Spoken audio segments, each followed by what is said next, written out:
Hi, Pete. Welcome to the show that we're doing today on Endless Possibilities. I'd like to chat to you about the mind and how how we don't actually utilise a lot, and we tend to cut ourselves off from opportunity because we think we can't. One of the things you said to me was, if you don't knock on a door, it doesn't open. And I love that philosophy of opening yourself to endless possibilities.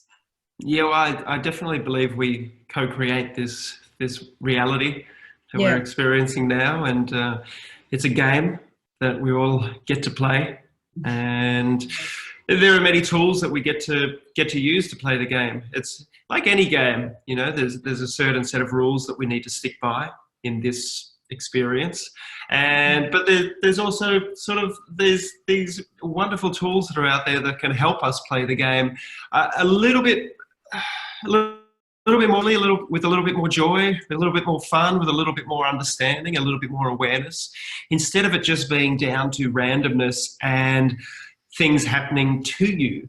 Whereas you can actually create your universe if you choose to, by having some intentions and by using these tools as I speak about. And I mean, that's not saying that everything's predetermined, although some philosophies think that our life or our journey is predetermined. I like to believe that we do have, even if it was predetermined, we still have this amazing ability to create our future and our present. Well, I totally agree with you. I believe in creating. I've always looked at it in a way that if you say you can't, you can't, and you're totally right. So I agree, and I high-five any of my clients or my children or anyone that go, oh, I can't do that. Well, no, you can't, because you just said it. But when you open yourself up to possibilities and that, you know, have a go. What's the worst thing that can happen? You're not going to be worse off than where you are now. And to dream, because if you don't believe in your dream, how can you expect other people to believe in it? Mm-hmm. And that's what you've done, though. I mean, because you've obviously, and it's everyone who gets out there, you believe you can, and you do, or you believe in something strong enough, and I think it's because you do it with passion. I think that's the other thing that really helps the authenticity of people too. Well, I think you've just hit the nail on the head at that. Being your authentic self is something that I strive to be and discover and remember. And each and every one of us is completely unique. And we all have our authentic self, and to be able to tap into that and appreciate that and recognize it when you are following your authentic path, so to speak, or being in your authentic moment, then you feel like those coincidences in this game start to manifest a little bit more readily. You know, those synchronicities that, you know, why are some people a little bit more fortunate than others?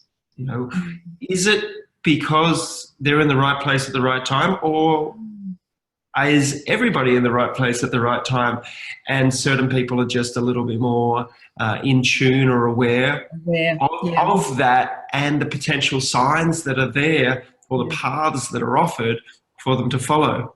And it's an interesting topic to talk about, because again, when you do open yourself up to the possibilities or the infinite possibilities without having expectations, but just having the intention that anything can happen. You know, and it can be as simple as this. It could be as simple as, you know what, later this week I've got a day off. What am I going to do with that day off? Am I going to do something that I've always done? Or am I going to open myself up to a new possibility? And if we open ourselves up to that new possibility, I would say there's a pretty good chance that an opportunity will come into your sphere or your reality. And it might be a friend saying, hey, love to catch up with you. Haven't seen you for a year or a decade or whatever it might be. When are you free next? And you might go, oh, I'm going to be free this Sunday because I'm doing something different. Why don't we catch up then? And that one meeting could change that person's direction, your direction. Remember, it always doesn't have to be about you. No, and that's so true, you know. And the way I look at this, and I have a tool that I use that I absolutely love, and it's my whiteboard. And I like mind mapping or mapping anything. And I look at, if you were to sit down and to map out your life and how just by the instant that day you decided, as you said, to go out to that friend, and then that friend mentioned something which did something, and it just keeps tracing and tracing and tracing. And I just find it fascinating. It's like you don't know where the pathway or the journey could take you. I think what I would do, I would, when you talk about opportunities that are there and maybe you don't see them because you're in a space where you're not opening yourself up to those possibilities. And I look at that as though when you talk to someone, they might have a new car and they all of a sudden say, oh, what colour is it? You go, oh, well, it was an orange car. And you go, oh, I don't see many of them on the road. Then all of a sudden you see orange cars everywhere. Mm-hmm. It's been put into your mind and you do that. So it's the same with what you're saying. With having a thought or a dream or, gee, I wouldn't mind doing this or I wouldn't mind doing that, then and subconsciously your little things are out there going, and then when they come to spare, they're doing. Now, are you going to accept it or not? Well, that's up to you. Again, there's no rules, and you know, and if something doesn't come up on that Sunday when you've given yourself that opportunity to be free to the universe, you know, it could be as simple as, okay, well, I've got nothing planned. What do I feel like doing? Do I feel like experiencing something completely new? Usually I'd go for a walk down this street that way. Maybe I'll go for a walk down the street that way. Maybe I'll just change something today. And again, have no expectation. Maybe nothing's going to happen. You have no, I don't know, you know, that's the beautiful thing of life. You know, but more and more for me, I tend to, because I travel a lot, and I tend to go into that space of cultivating a curiosity for what is potentially going to happen on this day in this new city that I'm in. And it could be as simple as, okay, well, I know I need to eat. What choices have I got to eat today? And it could be like, okay, am I going to cook for myself or am I going to go out for a meal? Okay, simple decision there. Or am I going to fast? You know, and it could be as I might go, okay, I'm going to go out for dinner tonight. And I might go on the internet and do a quick search, top 20 restaurants in Orlando, if I'm there. Okay, which of these 20 suit my food style or philosophy? Which ones seem like they've got probably a good ethics behind where they get their food from and how they cook it? And then it might come down to 2 or 3, and I'll be like, okay, well, which one is actually drawing me into it? You know, which one do I feel attracted to, regardless of the name or the food or anything? Which, you know, and I ask myself, which one of these should I go to today? And one will pop up, and I'll go, okay, I'll go to that one. What time am I going to go? Okay, I think I'll go that time. And off I go. And what happens? What will manifest from that? I have no idea, no expectation, but I am open because I feel like I'm being guided by my intuition that, okay, I should go there. And it could be something as simple as on my way to that restaurant, I've walked past a tea shop, for instance. So I didn't know there was a tea shop here in this city. I'm going to go in there and have a chat. And I might buy some beautiful tea, and that could be part of tomorrow's journey of my meditation. You know, so it could have nothing to do with the restaurant that I'm going to. I mightn't meet anyone at that restaurant. It might be just a simple dinner, but I've realised there's a tea shop there, and I've bought some tea. And then the next day I might be making some tea, or I might be with a fellow that I'm working with and say, hey, do you want to come over for some tea tomorrow? And in that experience of sharing some tea, they might open up to me and express an issue that they're having, or vice versa, and then we might find some sort of resolution to that. So, I mean, that might sound all airy-fairy, but I love the idea that we create this reality by being open to it with having an intention that, you know, the intention to follow our intuition, and that what we will be. And that's exactly it. It's your intuition, and it's that little guiding thing that we all have, and it's whether or not we want to listen or not. And I know that, like, if I go back over my past life I've lived, that there's times where that little thing's bumped its little head up and gone, no, don't do that. Come on, Kathryn Gene. And I've gone, no, I've got to do this because this is this. And I'm so going without being open to the freedom of my own self to know, to have a knowing, an inner knowing, to trust me in a knowing that I will be okay and I can do something, that I've gone another direction and, of course, something's gone wrong with that. And then I've gone back. And it's like, well, it's okay it went wrong because it was a pathway I needed to do, and that pathway gave me a learning, because if I hadn't have done everything I've done, I wouldn't have got to the point of sitting here today and sitting talking to you, or talking to whoever I will talk to tomorrow, or whatever I'll do, and I go to radio tonight, and all these things. They're all things that can happen, and the intuition's there, and it's whether or not we allow ourselves to be, to listen. Simply. I hear you. Good. Oh, look, okay, so we both are on the same page that we can create our realities, which is really excellent. I noticed that you have been or have used a technique that's called NET. Mm-hmm. Yeah. Neuro-emotional technique, yes. Yes. And that works off the meridian lines. To a degree, yes. There's different modalities in it and different ways they work. But definitely it's a therapy or a technique to help us acknowledge and be aware of our existing patterns.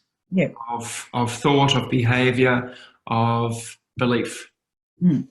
And once we are aware of those behaviors, which may be limiting, they may be positive, they may have served us to protect us at one point in time in our lives, but they no longer serve us anymore, and it's time to replace those or to make them neutral, so when that experience happens again, we don't go into a learned behavior or a repeated pattern of behavior that we have adopted.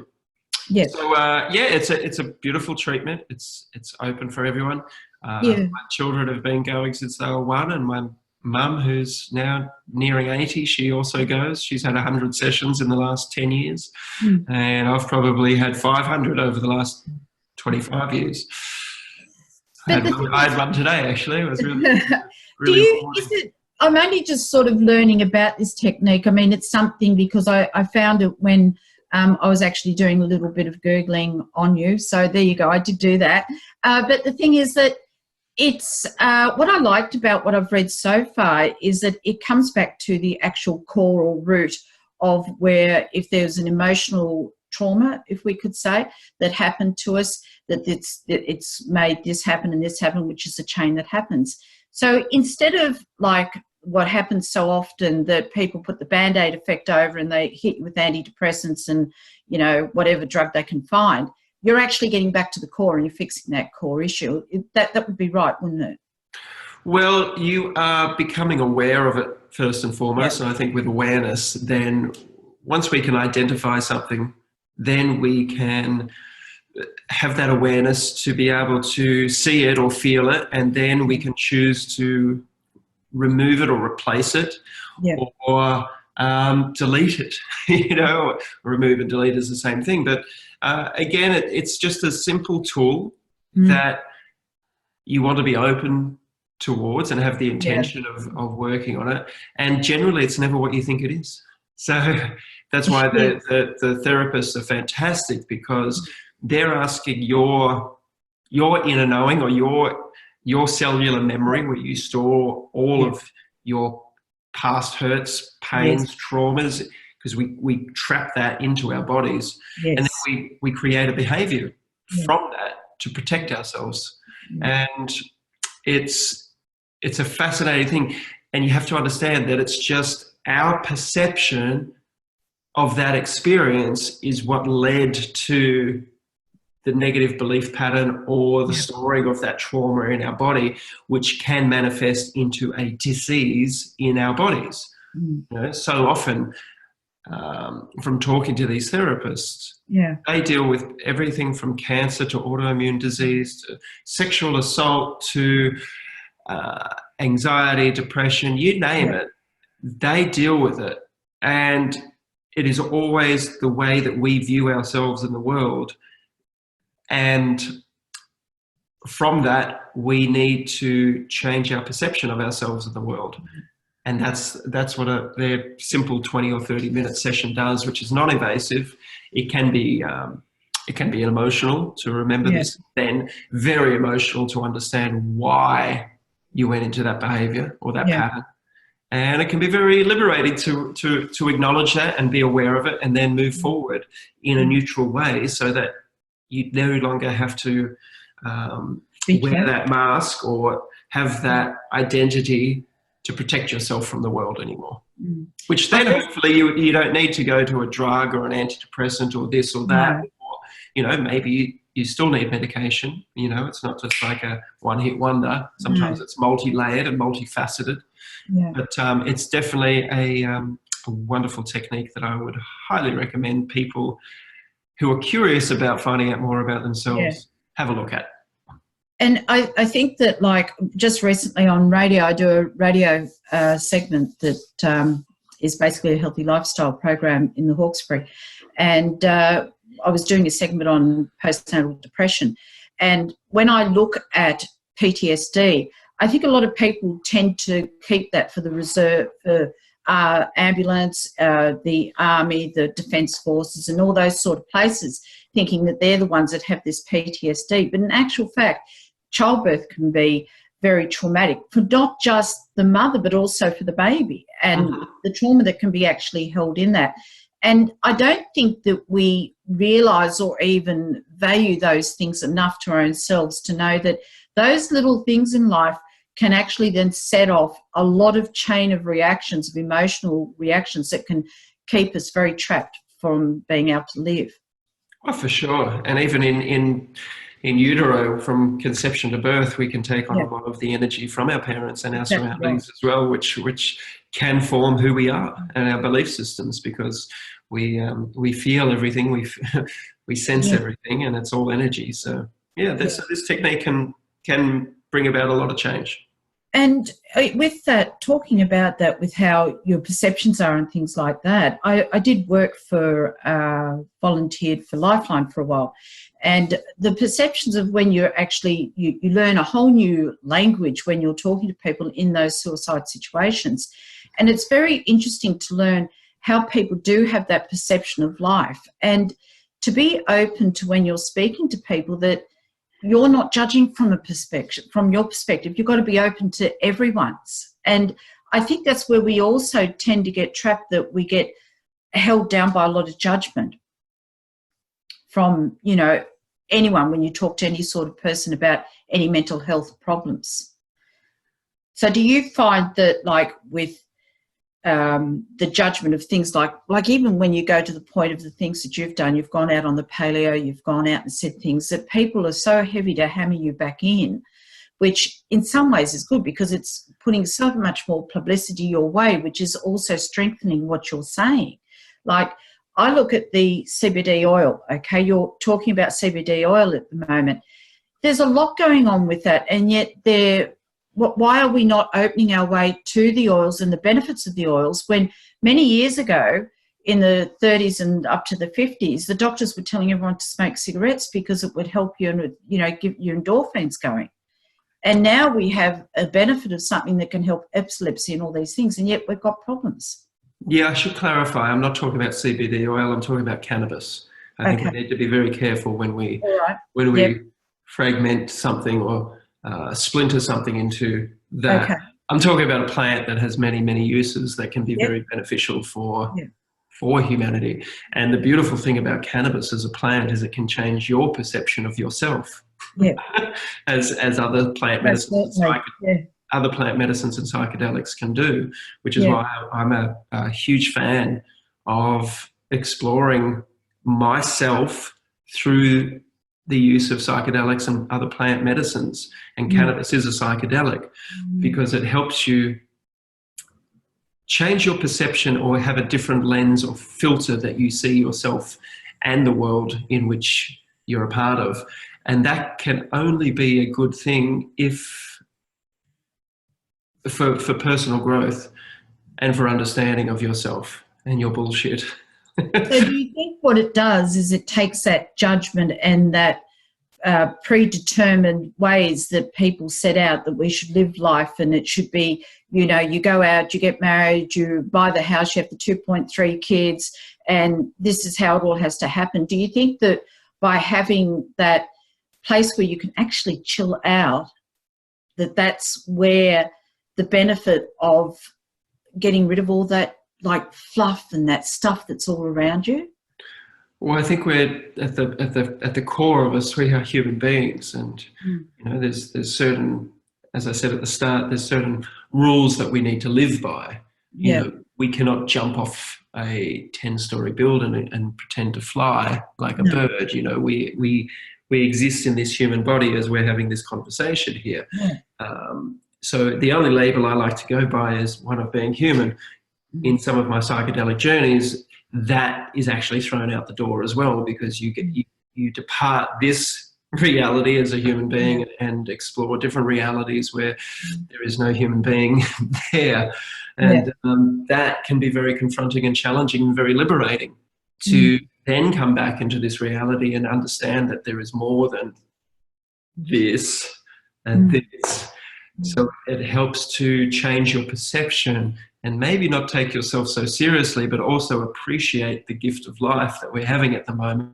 So in saying all that, the laws that we need to live by, or I choose to live by, is that of being human. So you were talking about being married, having the kids and having the house and everything like that. Well, definitely. I mean, shelter is important. Connection is vitally important. Reproduction, if it so suits your own personal journey to have children, then that is a choice that we can make. But if we choose not to, then so be it. We do not need to do that. You know, if you choose to live in a house like I'm in now, or you choose to live in a tent or under the stars in a swag or in a mansion down the road or live on an island, then the beautiful thing about being human is that we have free will to be able to choose what we have. And if we don't have, you know, if somebody has the dream that they want to own an island, then potentially they can set about the steps to accumulate wealth, to work in an industry that can bring in that wealth so that they can have that goal in their life. Other people are very happy to, you know, live in a caravan or a trailer or in a tent in the outback or somewhere in a caravan park, you know, because they value the time. They value their time more than working for something to achieve that goal. No one is right or no one is wrong. Nothing is better or worse, because again, we have free will to determine what we want to do. You know, some people volunteer their time and work with the needy, or like you said, the lifeline. Other people work completely for themselves and are self-absorbed. And again, there's no right and wrongs. There is no right or wrong. So again, it's what suits you, isn't it? What makes you feel you think at the time there. Well, here's what I think is the key is knowing yourself. And through the work of the NET or plant medicines or you know, meditation or going for a walk or opening yourself up to intuition, you start to understand what resonates for you. Yeah. And that can be very different to your partner or your children or your parents or society.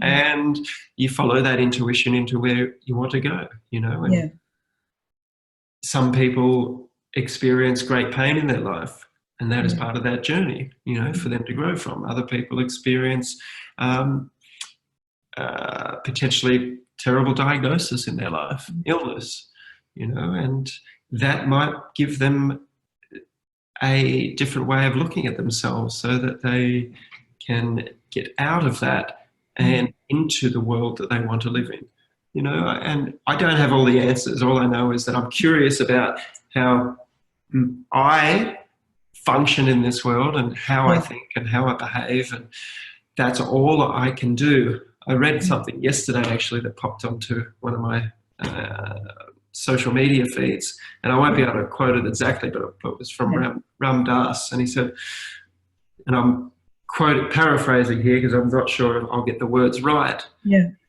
but the saying was, the best thing I could do for you is to look after myself. And the best thing you can do for me is to look after yourself and understand yourself. And I thought that was pretty fucking good. It's so true. And it is so true, because it's like when you talk to parents, or I'm just going to use parents here at the moment, that so many times I say to them, look, I know you're running around doing X, Y, Z, but are you looking after yourself? Are you putting value on yourself to do that? And it's the same with when you have when you're in the plane and the mask drops down, and you look after yourself first. And if you can look at yourself, and you can be not scared to get in touch and know those feelings, accept those feelings, own them. And they may not be good, they may be whatever. And I did this on my own personal journey, and I'd get a certain feeling towards a situation. I think, well, why am I feeling like that? What is that coming from?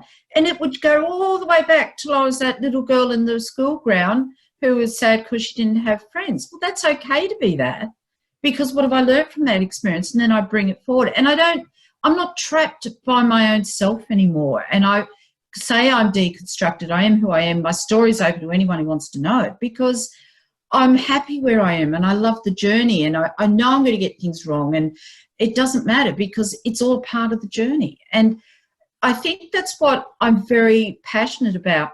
Even though I may have done all the study I need to do to get little qualifications hang on the wall to say I can know some things, at the end of the day, the textbooks that they're written in is not what we are. We aren't textbooks.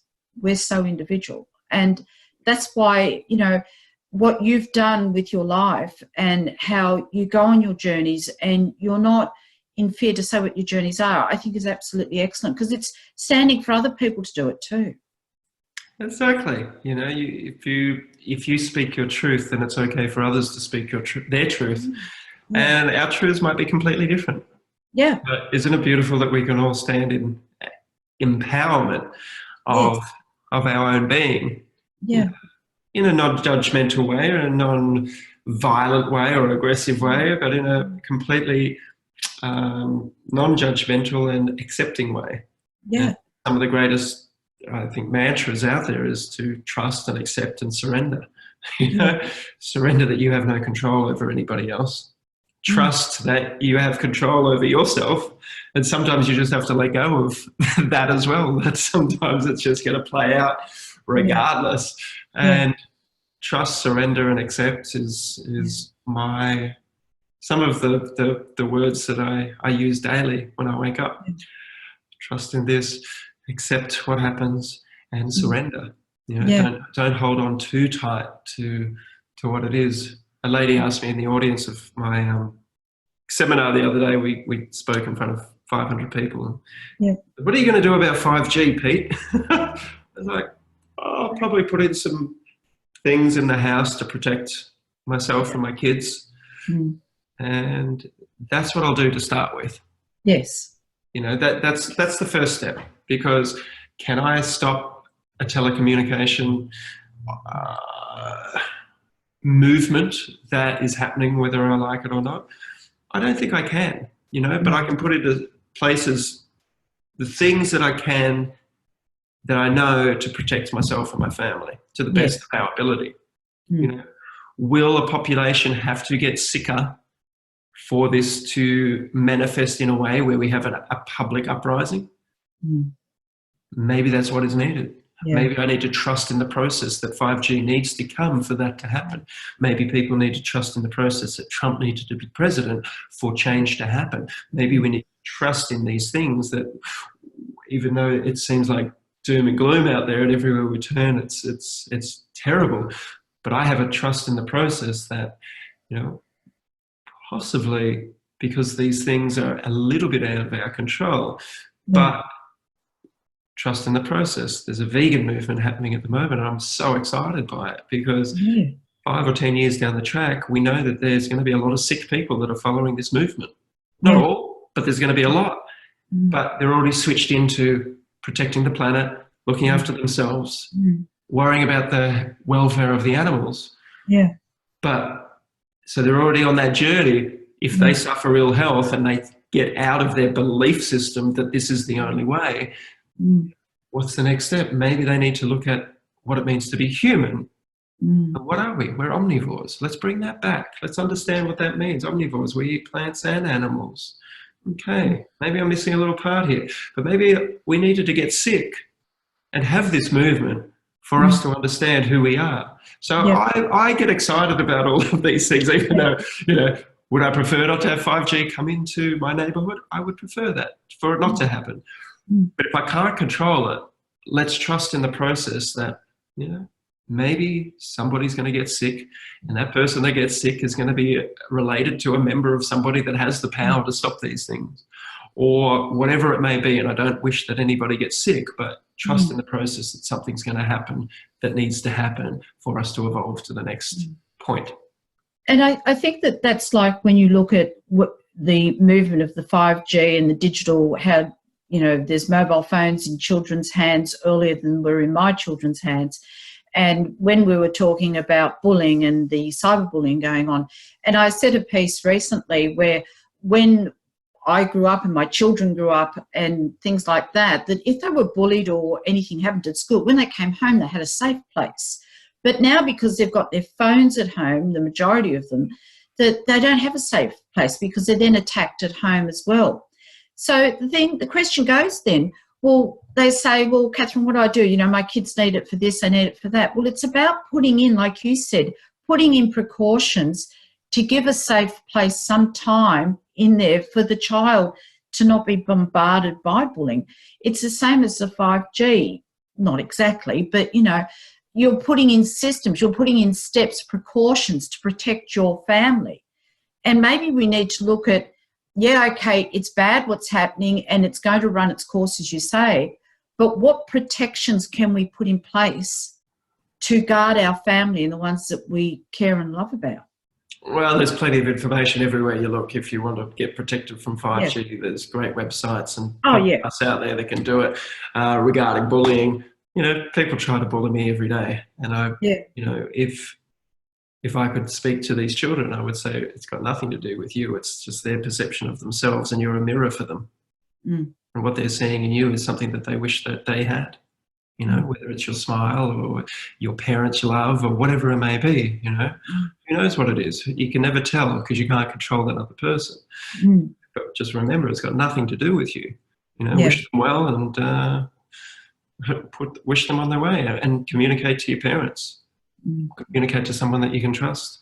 Sometimes parents aren't the people you can trust. Yes. Well, that opens up another one, which we won't go there. Yeah. So, and again, trust that person's journey is as it's meant to be. Yeah. I'll just wrap up that bullying. I was bullied as an apprentice chef. Oh, okay. To a horrible degree, physically and mentally. Yeah. Every day. Yeah. But what it taught me was if ever I was in a position of authority or as a leader, I would never treat my staff like that. So I was grateful for being bullied because it taught me not what to do and how to behave. Yeah. And lo and behold, I became a leader, a position of authority in my own restaurants at a very young age after that.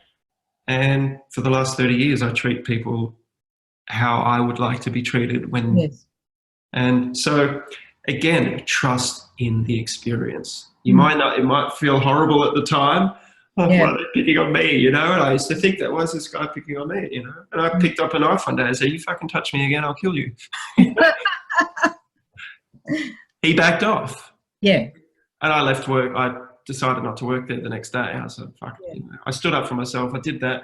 Never going to work with this person again because I won't be able to change them, and threatening someone was just not my how to do it. But it taught me, that experience taught me of who I didn't want to be. He was a great teacher for me, and I thank him for being a teacher. And I hope that hopefully he is in a good place now, because obviously he was jealous or upset or something was going wrong in his life. And I wish I knew what I knew now, and maybe I could have reached out in a more compassionate way. But as a 17-year-old kid working 80 hours a week and having a fully grown man, big dude looking down at me, hitting me and locking me away and abusing me, was I felt alone and confused and scared. And I think that what you said then about that with the being an apprentice chef and that happening to you, that, I mean, there's so many stories out there with apprentices that happening too, that you being able to make that choice and stand up for yourself was very important. And like everything, if we look at it, we have a choice of the way we look at it as being a lesson or something bad that we've got to hang on to. You moved on, you learned from it, and then you knew, well, this is how I want to respect and be respected. Exactly. Yeah. There's always a lesson. Yeah. Well, look, I've really enjoyed chatting with you. I know you're really busy and I don't want to hold you up too much today. I know it took a little while, but you know what? Everything that's good happens in time, doesn't it? It does. Thank you so much for allowing me to come on and have a chat with you, and thank you to the listeners, and I hope you got something out of this today. I did. Thanks a lot, Pete. I appreciate it. You take care. Bye-bye. Bye-bye.